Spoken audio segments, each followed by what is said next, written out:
उत्तर प्रदेश की राजनीति में इस वक्त एक ऐसा भूचाल आया है जिसने 2027 के विधानसभा चुनाव से पहले ही सारे समीकरणों को तहस नहस करना शुरू कर दिया है। और इस भूचाल के केंद्र में है आजाद समाज पार्टी के मुखिया चंद्रशेखर आजाद।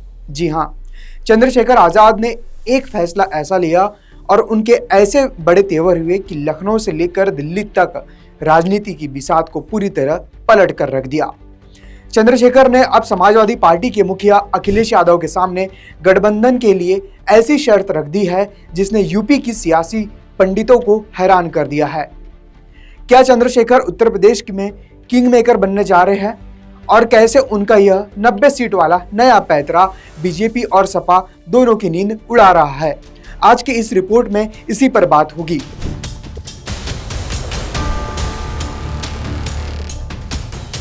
नमस्कार, मेरा नाम है आयुष और आप देख रहे हैं ओएनजी न्यूज। उत्तर प्रदेश की सियासत में क्या अब चंद्रशेखर आजाद के बिना कोई भी नया समीकरण बनना मुमकिन नहीं है? यह सवाल आज यूपी के हर राजनीतिक गलियारों में गूंज रहा है, क्योंकि चंद्रशेखर ने जो दाव चला है उसने 2027 के महामुकाबले की तस्वीर को पूरी तरह बदल दिया है। सूत्रों के मुताबिक चंद्रशेखर आजाद ने अब जूनियर पार्टी की भूमिका को सिरे से खारिज करते हुए अखिलेश यादव को साफ कह दिया है कि उन्हें आगामी चुनाव के लिए कम से कम 90 विधानसभा सीटें चाहिए। 90 सीटों की ये मांग सिर्फ एक आंकड़ा नहीं है, बल्कि चंद्रशेखर का वो सियासी तेवर है जो साफ बता रहा है कि यूपी की राजनीति में अब उनके बिना पत्ता भी हिलने वाला नहीं। चंद्रशेखर ने संकेत दे दिए है कि अगर विपक्ष को उनके साथ मिलकर चुनाव लड़ना है तो अखिलेश यादव को अपनी पार्टी के दरवाजे और सीटों का दिल दोनों को बड़ा करना होगा। चंद्रशेखर ने एकला चलो का प्लान बी भी तैयार करके रखा है। चर्चा तेज है कि यदि सपा से बात नहीं बनी तो चंद्रशेखर साउथ के सुपरस्टार थलापति विजय के मॉडल पर अकेले दम पर पूरी ताकत से यूपी के रण में उतर जाएंगे। चंद्रशेखर के इस बढ़ते कद और बदलते समीकरण को समझने के लिए हमें 2022 के विधानसभा चुनाव के नतीजों पर नजर डालनी होगी। दरअसल 2022 में 403 सीटों वाली विधानसभा में बीजेपी गठबंधन ने 273 सीटों के साथ प्रचंड बहुमत हासिल किया था, जबकि अखिलेश यादव की सपा और उनके साथी 125 सीटों पर सिमट गए थे। मायावती की बसपा महज एक सीट पर सिमट कर हाशिए पर आई थी और कांग्रेस को सिर्फ 2 सीटें नसीब हुई थी। 2022 के इन आंकड़ों के बाद आज मायावती की जो जमीन खिसकी है उसी खाली जगह पर चंद्रशेखर ने अपना खूंटा गाड़ दिया है और यही वजह है कि आज समीकरण पूरी तरह बदल चुके हैं। अगर भौगोलिक पैठ की बात करें तो चंद्रशेखर का सबसे मजबूत गढ़ पश्चिमी उत्तर प्रदेश है, जहां सहारनपुर, मुजफ्फरनगर, मेरठ, बिजनौर और मुरादाबाद जैसे जिलों में चंद्रशेखर की भीम आर्मी का कैडर युवाओं के बीच सिर चढ़कर बोल रहा है। यह वो दलित वोट है जहां कभी बसपा की रीढ़ हुआ करती थी।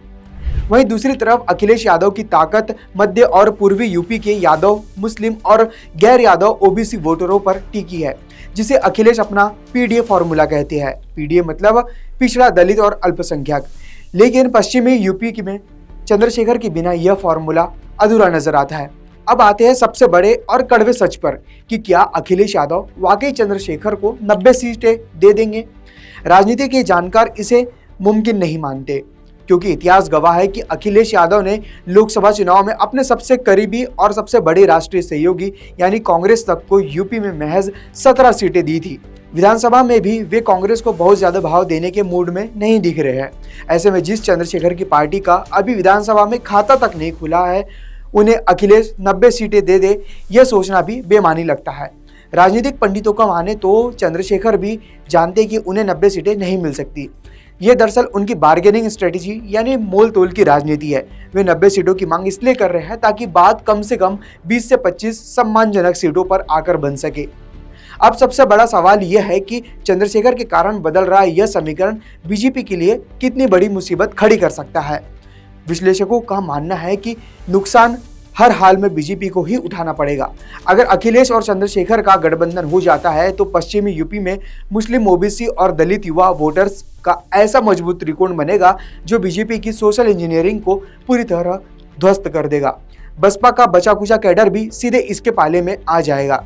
और मान लीजिए अगर गठबंधन नहीं भी होता है तो चंद्रशेखर अकेले चुनाव लड़ते हैं तो भी बीजेपी का गणित बिगड़ेगा, क्योंकि पिछले कुछ चुनाव में सरकारी योजनाओं के दम पर जो गैर जाटा और दलित वोटर बीजेपी के साथ जुड़ा था, चंद्रशेखर की आक्रामक राजनीति उस वर्ग को बीजेपी से दूर खींच लेगी।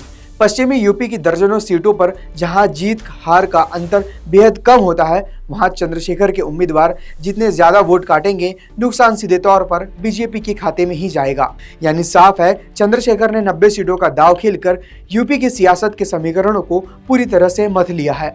अब गेंद अखिलेश यादव के पाले में है कि वो चंद्रशेखर को कितनी सीटों पर मना पाते हैं, क्योंकि चंद्रशेखर को छोड़ना सीधे तौर पर बीजेपी को वॉक ओवर देने जैसा साबित हो सकता है। बहरहाल इस रिपोर्ट में फिलहाल इतना ही। आपकी क्या है इस मामले में राय, कमेंट बॉक्स पर जरूर बताइएगा। वीडियो पसंद आए तो इसे लाइक, शेयर और चैनल को सब्सक्राइब करना बिल्कुल ना भूलिएगा। नमस्कार।